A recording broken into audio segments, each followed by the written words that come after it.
Dibawa ke Nang Wali Kota, nanti saya minta Wali Kota memberikan sanksi sesuai ketentuan yang berlaku ya. Jadi tidak boleh namanya pelayan kemudian mengungkapkan, menyampaikan perkataan yang tidak pantas apalagi pada pasien yang meninggal. Nanti kan pasti ada ketentuan yang bisa diterapkan dalam bentuk sanksi kepada nakes tersebut. Perkenalkan, nama saya Widyarini Pangestika. Saya mengucapkan permohonan maaf yang sebesar-besarnya kepada pihak keluarga dari almarhum.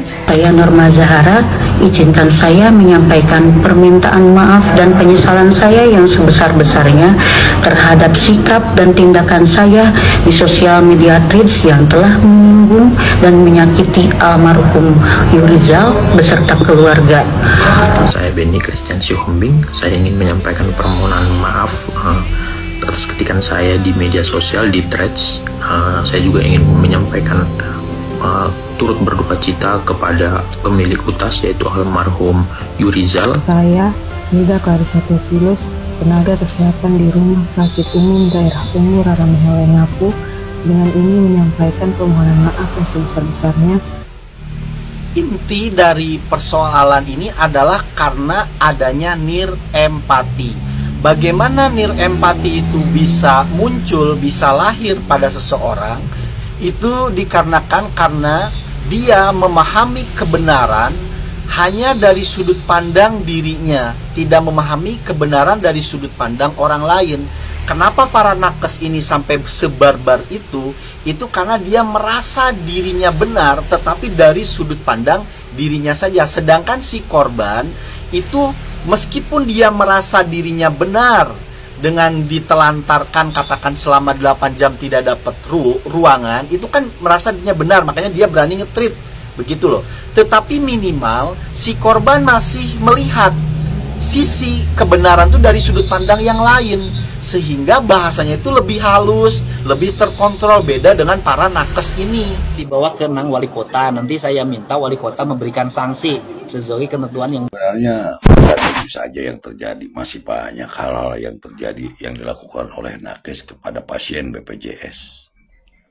Itu banyak, cuman yang kali ini terekspos oleh media sosial dan cukup ramai di media sosial mengenai perlakuan nakes kepada pasien BPJS. Dan mudah-mudahan ini menjadi satu peringatan dengan diberikannya sanksi oleh Pak Gubernur yang menyampaikan sanksi. Harus disanksi.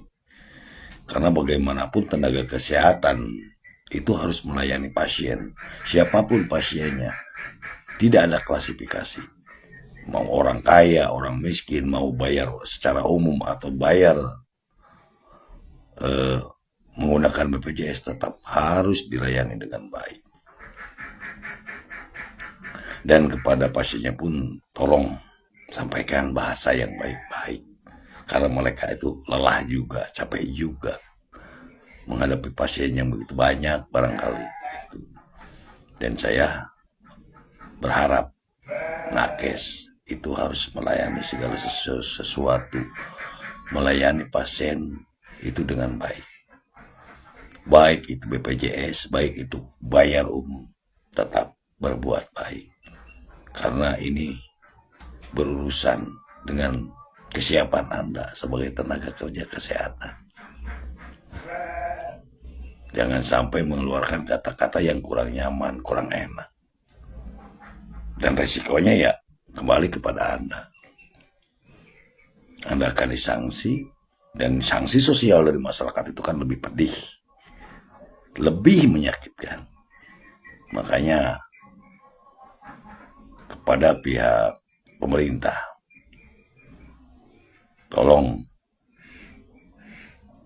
ada persyaratan-persyaratan lain untuk nakes. Selain pinter, juga sekolahnya, sekolah sesuai dengan jurusannya juga. Itu harus melebihkan kesabaran dan keramahan. Karena ini akan menjadi masalah. Coba aja lihat. Tenaga kerja kesehatan dengan karakter tidak sabar, cepat marah, cepat tersinggung, dan tidak punya adab. Bahasanya kan seperti itu. Jadi tolong adakan persyaratan tes secara psikologi, apakah orang ini cocok atau tidak hidup di Nakes. Breaking news, Ade Lukman sangat terpukul hingga kaget usai anak pertamanya viral akibat berkata kasar ke pasien BPJS di media sosial Thread beberapa waktu lalu. Pria yang berstatus sebagai anggota DPRD dari fraksi PAN Kota Tasikmalaya ini marah akibat ulah anaknya sampai viral se-Indonesia. Walah, anak DPRD tuh yang viral ini. Hampir 7 tahun lebih aku melayani pasien BPJS dan seingat aku alhamdulillah tidak pernah sekalipun aku menghina atau memandang sebelah mata atau memberikan perilaku yang kurang baik kepada pasien BPJS aku.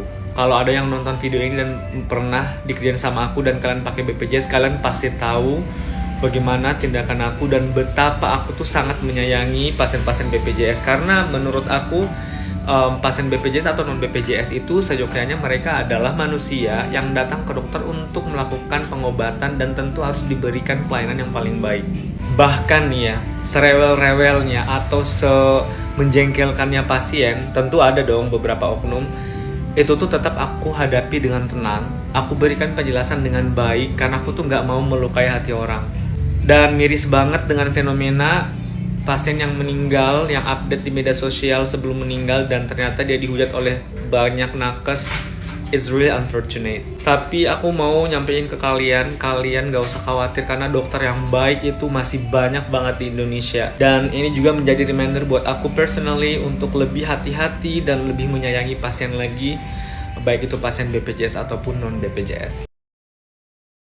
Sebelumnya mau mengucapkan turut berduka cita atas meninggalnya almarhum, dan semoga almarhum diterima di tempat terbaik di sisi Tuhan Yang Maha Esa, dan juga supaya keluarga yang ditinggalkan diberikan kesabaran, ketabahan, keikhlasan, supaya bisa tetap kuat, bisa tetap tegar menghadapi masa-masa yang sedih ini, masa-masa yang sulit ini.